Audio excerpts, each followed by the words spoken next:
was Allegretto number 18 from Giuliani's Op.50. Follow the lesson for free and pick up some of the tips. We'll be talking about how to practice textures such as this. But if you're interested, I do have an edition of all 32 works in Op.50, and there's a link for that in the description. So this piece can sound a little bit funny at first until you just play the melody on its own. It feels a little disjunct sometimes, but when you play the melody on its own, it just makes a lot more sense. So if we just play that upper voice minus the inner voice accompaniment, we'll just have...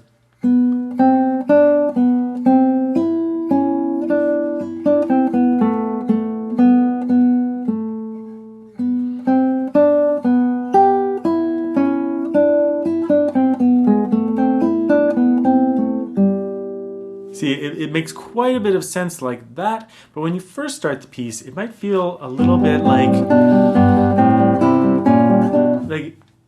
it's because it starts on the second beat, it just doesn't feel quite centered. But if you really just focus on that melody and phrasing that melody, it'll all make sense. So that just means in terms of your hierarchy, you must have that melody come out nice and clear and loud. Your bass voice can be fairly present. And then this inner voice I finger, just really suppress that. Don't let it come out too much, because you don't want a whole bunch of that inner voice. You want the simplicity of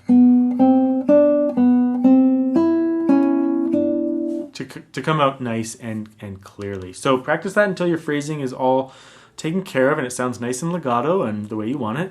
And then add the rest of the notes in and the chords, and just don't let that melody get disrupted. And that'll guide you through the piece. So let's do a walkthrough of the piece and just talk about a few other things, but for the most part, I think that's the biggest piece of advice. So when you're feeling this, you want to be feeling like 1, 2, 1, 2. And that resolution there, strong, relax.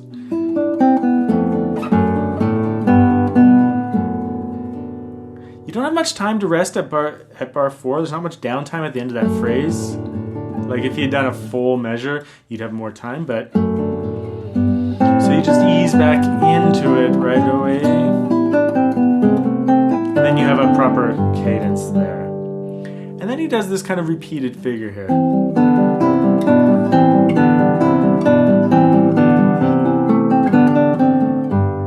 Keep adding that extra D in there, but it's just... Through that set of repetitions there, I pretty much just kind of crescendo, just to keep it going towards that cadence, but then when it repeats, I, bring it down a little bit. And then let it grow.